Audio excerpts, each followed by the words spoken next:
Hi, my name is Tony, and I'm here to talk about Project 2025. You're going to have to deal with my dog Honey because she wants attention right now, and it's her world. I'm just living in it. Okay, so I've been reading through the Project 2025, and I've been trying to explain it to my friends. I'm on summer vacation, so I have time. But instead of just putting a bunch of Facebook posts up telling everybody what's going on, I am just going to make this document so that you guys can see, so that I can explain it to everyone at once. I am going to try to be as unbiased as possible, but when things have this great of an effect on my general well-being and my general health and wellness, then I tend to, my opinion may be obvious, but I'm going to try to just give you the facts and not give you any commentary on it. If you guys want my commentary, I can make a separate video, but other thing, keep in mind, this is not my day job. This is not something that I do on a regular basis or want to do on a regular basis.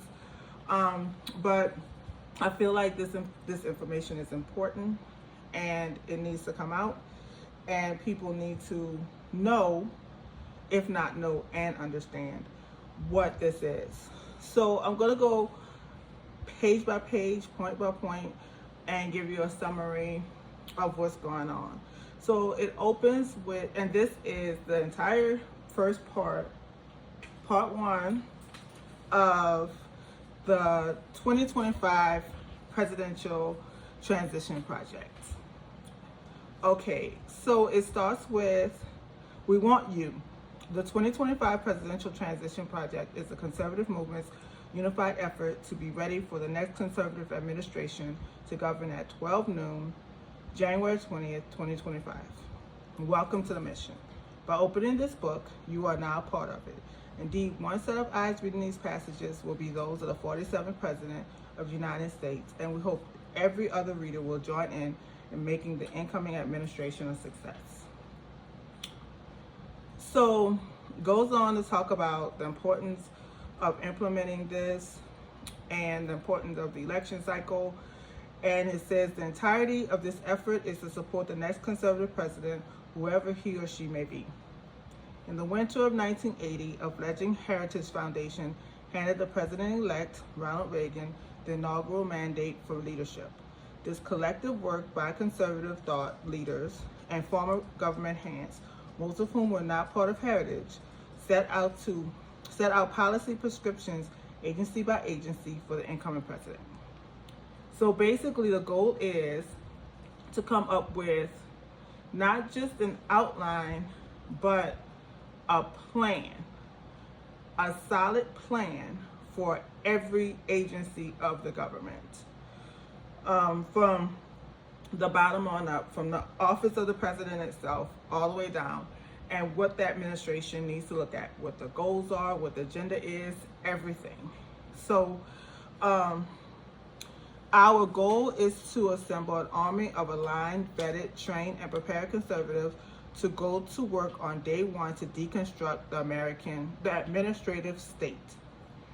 So they feel like the government is too big, the administrative is too much of a bureaucracy. So, and please pardon me because I have a speech impediment, so sometimes words, my mind and my tongue don't agree. So basically it wants to cut out all the fat, what they consider the fat of government, and just streamline everything so that it could be as efficient as possible. And the project is built on 4 pillars. Pillar number 1 is this book, the Project 2025 Mandate. It puts in place a consensus view of how major federal agencies must govern, and where disagreement exists, brackets out these differences for the next president to choose a path. Pillar 2 is a personal database that allows candidates to build their own professional profiles and our coalition members to review and voice their recommendations. These recommendations will then be collated and shared with the president-elect's team, greatly streamlining the appointment process. Pillar 3 is the Presidential Administration Academy, an online educational system taught by experts from our coalition for the newcomer that will explain how the government functions and how to function in the government. For the experience, we will host in-person seminars with advanced training and set the bar for what's expected for senior leadership. And Pillar 4 is the playbook. We are forming agency teams and drafting transition plans to move out upon the president's utterance of "so help me God." So it is a plan that will be initiated minute 1. As soon as he says "so help me God," this goes into place. And that's from Paul Daines, the director of Project 2025. Each of these sections is written by a different person. And there are several authors. Like, this is a page full of authors. These are the authors. So it goes on for, let's see, 1, 3, 5, 6 pages. Here, this is where the contributor starts. This goes on for 2, 4, 5 pages. And then we get to the foreword, A Promise to America by Kevin D. Roberts, PhD. You're welcome to look these people up, but for the sake of time, I'm not going to explain who these people are or what their job is unless it's written exactly in the notes, because I have 83 pages to cover and I don't want to be here for 6 years. Okay, so basically at the beginning of the foreword, he talks about how 41 years ago, the United States and the conservative movement were in dire straits. Both had been betrayed by Washington establishment and were uncertain whom to trust. So both were eternally splintered and strategically adrift, and we're still at the moment of acute vulnerability and division. We found ourselves besieged by existential adversaries, foreign and domestic. The late 1970s were, by any measure, a historic low point for America and the political coalition dedicated to preserving its unique legacy of human flourishing and freedom. So that's the setup. Then they talk about how today the conservative movement is in a similar spot. It's fractured, there's division, it's struggling, and so he describes some of the issues that are the forefront of that need solutions according to this mandate. It says that inflation is ravaging family budgets, drug overdose death continues to escalate, children suffer from toxic normalization of transgenderism, with drag queens and pornography invading their school libraries. Overseas, a totalitarian communist dictatorship in Beijing is engaged in a strategic, cultural, and economic Cold War against America's interests, values, and people, all while globalist elites in Washington awaken only slowly to the growing threat. So these are the threats that are facing our nation. And they put it under the grand umbrella of something called the Great Awakening. And the Republican Party seems to have little understanding about what to do, and everybody's in peril. So to help everybody out, the Harris Foundation and some other organizations got together and they made this blueprint for a change. The mandate for leadership was published in 1981, the first one, the same month Ronald Reagan was sworn into his presidency. And by the end of the year, more than 60% of its recommendations had become policy. and Reagan was on his way to ending stagflation, reviving American confidence and prosperity, and winning the Cold War. So this isn't the first mandate. This is actually, if I recall correctly, and if I'm wrong, I'll correct it in my next video. This is the 5th mandate. And he quotes Ronald Reagan as saying, "Freedom is a fragile thing and is never more than one generation away from extinction. It is not ours by way of inheritance. It must be fought for and defended constantly by each generation." And this will be one of the rare moments where I can say I am in agreement with this statement. There have been things that have happened in the past decade that have made these words more true than ever. So what they're saying is, the first time they put this mandate out, it unified the Republican Party so that everybody had the same goal, everybody was doing the same thing, everybody had the same focuses. So now that they know how to successfully implement these agendas, they're going to make it so that they can do it successfully again. So as they said, Ronald Reagan was able to enact 60% of his legislation, of his agenda, from the mandate. And now they're trying to make it so that we have even more of that in this agenda. So the legacy of the mandate for leadership, and indeed of the entire Reagan revolution, is that if conservatives want to save the country, we need a bold and courageous plan, and this book is the next step in that plan. And I'm more than halfway through, but I'm not going to go through the whole book today. I'm only going to cover the first part. There's 5 parts, if I remember correctly. So I'm going to cover the first part today. So basically, it's the opening. It's the opening for the transition.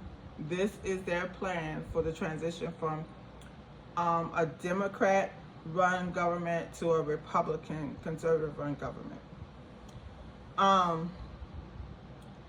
So there's 30 chapters, and they lay out hundreds of clear and concrete policy recommendations for White House offices, cabinet departments, Congress, and agencies, commissions, and boards.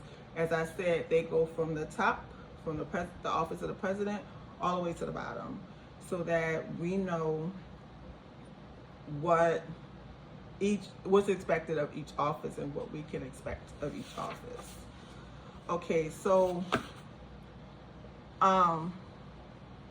the Heritage Foundation facilitated this work, but they're not the sole authors of it. It was a lot of conservative think tanks and organizations that got together and put this together. So as we go through this document, you'll see that different sections were written by different people who are part of different organizations. But the goals are to restore the family as the centerpiece of American life and protect our children, to dismantle the administrative state and return self-governance to the American people, to defend our nation's sovereignty, borders, and bounty against global threats, and fourthly, to secure our God-given individual rights to live freely, what our Constitution calls the blessings of liberty. So they want to just cut through the fluff, focus on these 4 goals, and come up, with a grounded approach to solving these problems. Like this, everybody can focus on the same thing. We already have the blueprint, we just have to follow it. So in 1979, the threats we faced were the Soviet Union, the socialism of the 70s liberals, and the predatory deviancy of cultural elites. Reagan defeated these beasts by ignoring their tentacles and striking instead at their hearts.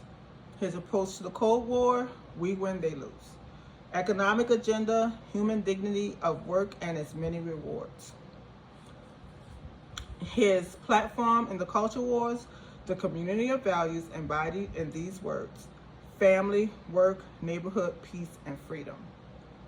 And if you look at history, we're still feeling the effects of the Reagan policy and what his administration did, even in this the year of our Lord 2024. So he goes on to talk about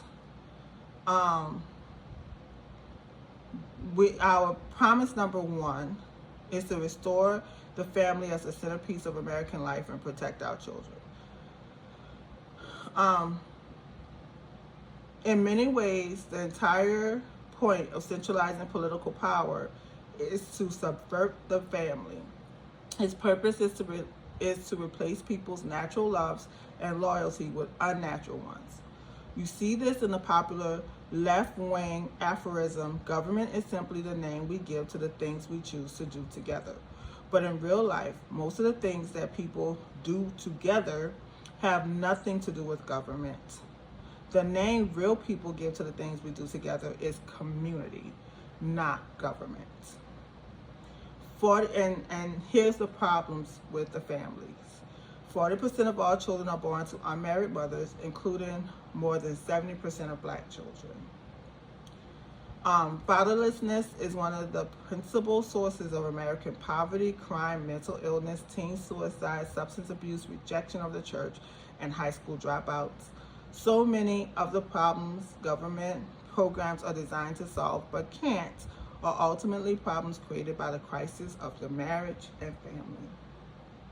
Furthermore, the next conservative president must understand that using government alone to respond to symptoms of the family crisis is a dead end.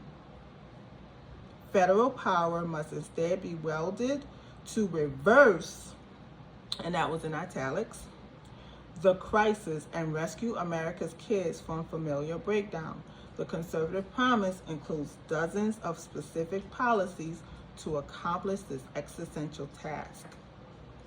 Today, the left is threatening the tax-exempt status of the church and charities that reject woke progressivism.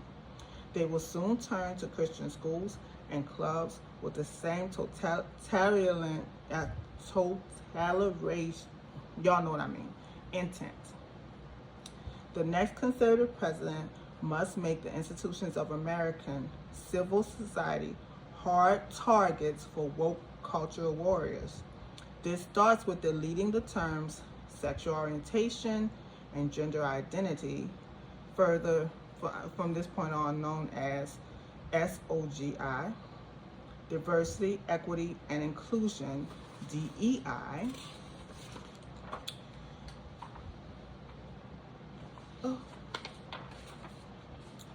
Gender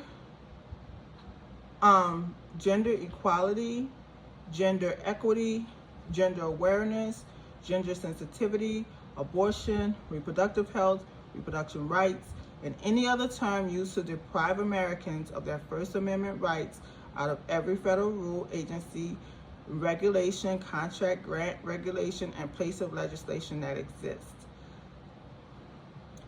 Pornography manifested today in omnipresent propagation of transgender ideology and sexualization of children is not a political Gordian knot, inextricably building up disparate claims of free speech. Their product is as addictive as any illicit drugs and psychologically destructive as any crime. Pornography should be outlawed. The people who produce and distribute it should be imprisoned. Educators and public librarians who purvey it should be classed as registered sex offenders, and telecommunications and technology firms that facilitate its spread should be shuttered. Schools serve parents not the other way around. That is, of course, the best argument for universal school choice, a goal all conservatives and all conservative presidents must pursue. But even before we achieve that long-term goal, parents' rights as their children's primary educators should be non-negotiable in American schools. States, cities, and counties, school boards, union bosses, principals, and teachers who disagree should be immediately cut off from federal funds. So basically, the goal is to take away all of these negative things that make people feel bad, and so that we can truly be free of these things. Allowing parents, the next thing they talk about is transgenderism, and they say allowing parents or physicians to reassign the sex of a minor is child abuse and must end. Consider our approach to big tech. Oh, the next thing they're talking about is pro-family promises expressed in this book and central to the next conservative president's agenda must go further than the traditional narrow definition of family issues. Every threat to family stability must be confronted. So if they consider it a threat, they will deal with it. So this resolve should color each of our policies. Consider our approach to big tech. The worst of these companies prey on children like drug dealers to get them addicted to their mobile apps. Many Silicon Valley executives famously don't let their own kids have smartphones. They nevertheless make billions of dollars addicting other people's children to theirs. TikTok, Instagram, Facebook, Twitter, and other social media platforms are specifically designed to create the digital dependencies that fuel mental illness and anxiety to fray children's bonds with their parents and siblings. Federal policy cannot allow this industrial scale child abuse to continue. So, and then they talk about how we should celebrate the achievement we had. Sorry, I have to readjust my tablet. It's very distracting. Okay.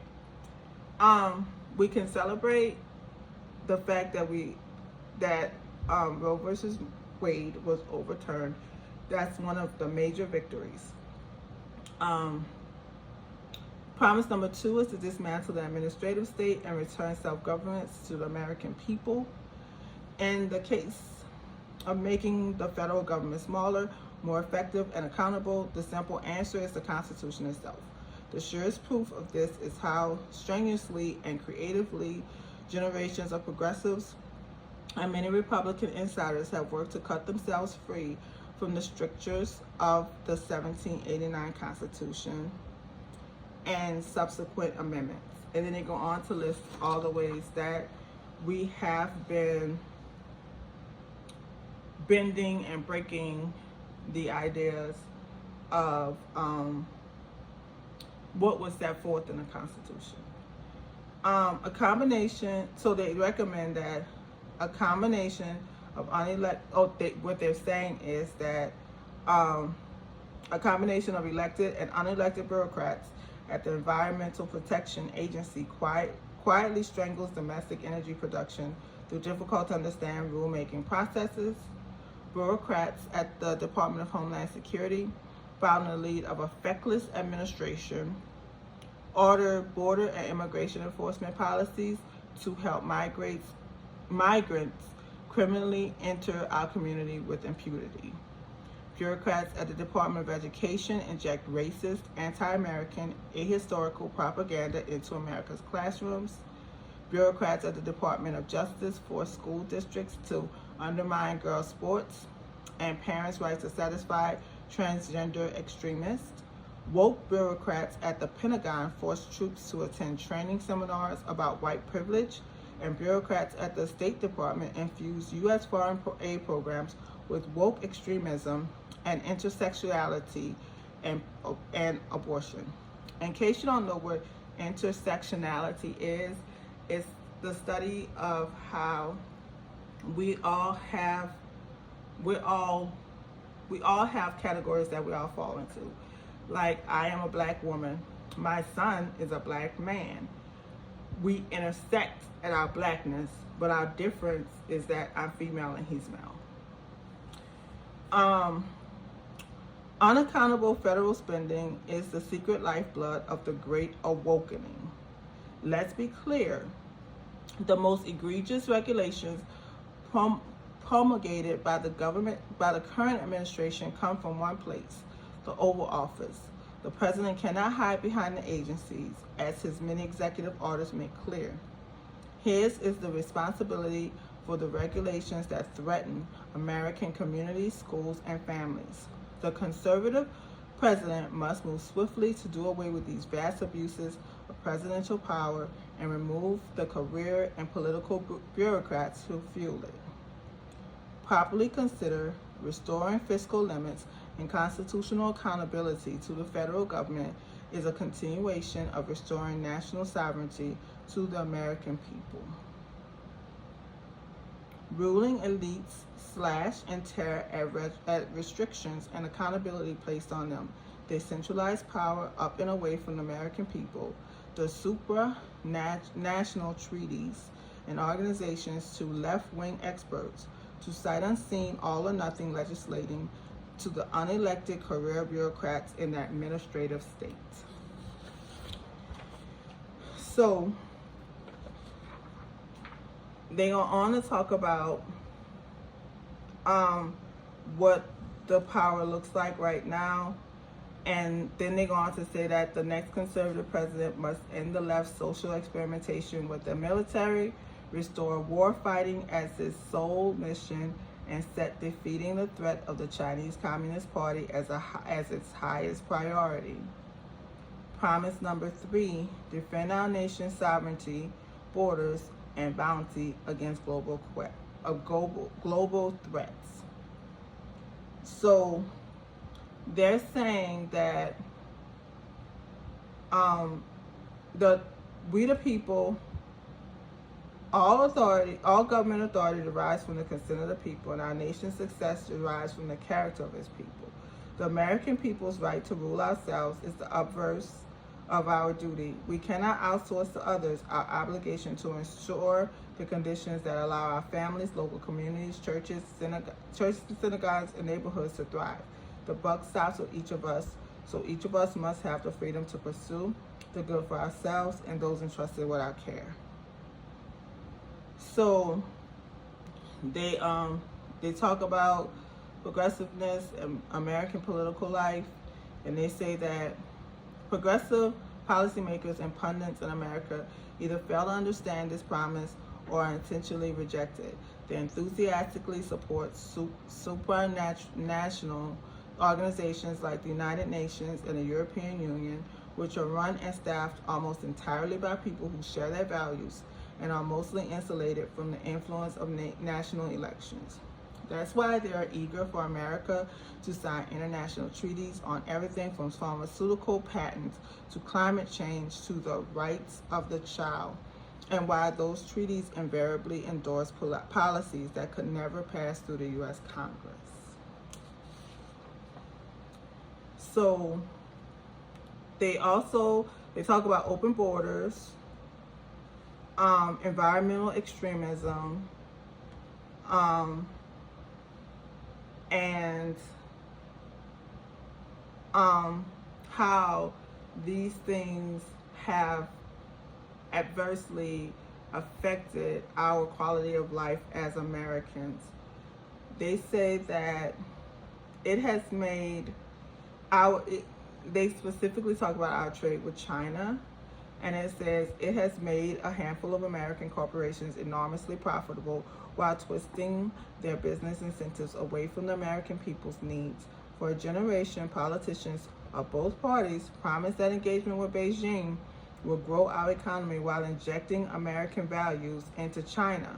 The opposite has happened. American factories have closed, jobs have been outsourced, our manufacturing economy has been financialized, and all along the corporations profiting failed to export our values of human rights and freedom.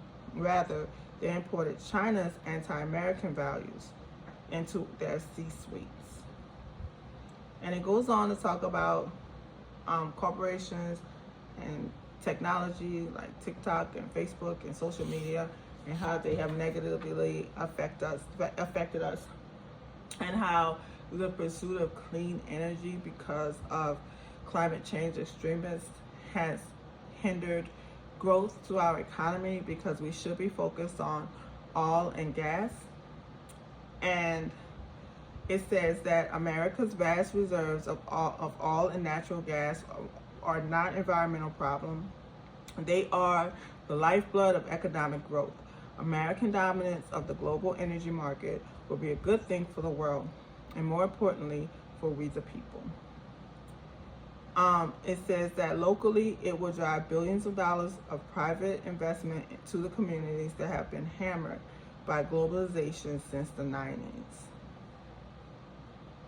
So, by revitalizing the oil and coal industries, we will, in effect, give ourselves more strength and strengthen our economic futures by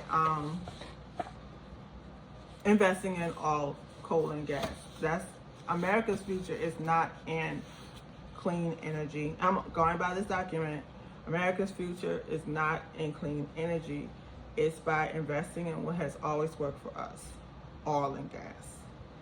By using those resources to their greatest extent, that's how we're going to grow our future. Promise number 4 is to secure our God-given individual right to enjoy the blessings of liberty. They talk about how we have been corrupted by corruptive ideas and policies, and that in every case, social elites promised that if only they could direct the economy, everything would be better. But very quickly, everything got worse. In socialist nation after socialist nation, the only way the government could keep its disgruntled people in line was to surveil and terrorize them. There is a reason why the private economy hews to the maxim: the customer is always right. While government bureaucrats are notoriously user-friendly, just as there is a reason why private charities are cheerful and government welfare systems are not. That's not because grocery stores, clerks, and PTA moms are good and federal bureaucrats are bad. It's because private enterprises for profit or nonprofit must cooperate to give to succeed. The next president should promote pro-growth economic policies that spur new jobs and investment, higher wages, and productivity. Yes, that agenda should include overdue tax and regulatory reform, but it should go further and include antitrust enforcement against corporate monopolies. Economic freedom is not the only important freedom. Freedom of religion, freedom of speech, and freedom to assemble also represent key components of the American promise. Today, in addition to the problem of big tech censorship, we see speakers at universities shouted down, parents investigated and arrested for attempting to speak at school board meetings, and donors to conservative causes harassed and intimidated. The next conservative president must defend our First Amendment rights. Ultimately, the left does not believe that all men are created equal. They think they are special. They certainly don't think all people have the unalienable right to pursue the good life. They think only they themselves have such a right, along with the moral responsibility to make decisions for everyone else. They don't think any citizen, state, business, church, or charity should be allowed any freedom until they first bend the knee. this book, this agenda, the entire Project 2025, is a plan to unite the conservative movement and the American people against elite rule and woke culture wars. Conservatives have just 2 years and one shot to get this right. With enemies at home and abroad, there is no margin of error. Time is running short. If we fail, the fight for every idea of America may be lost.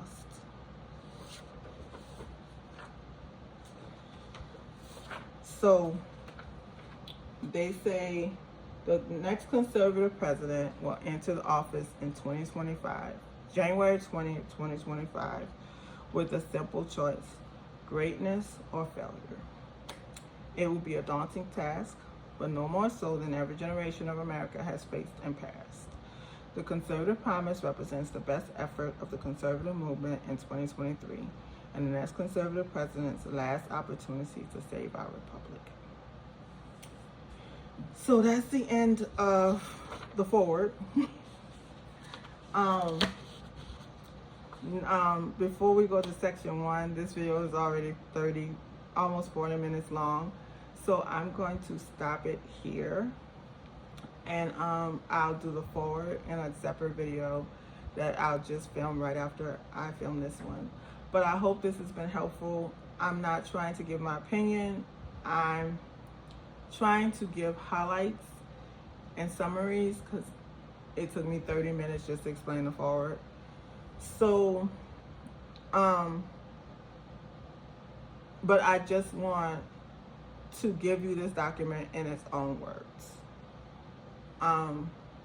So if you doubt what I'm saying, if you think that I'm editing it wrong, you are welcome to go to project2025.org and download the document yourself and read it or skim it or whatever. I encourage you to do so.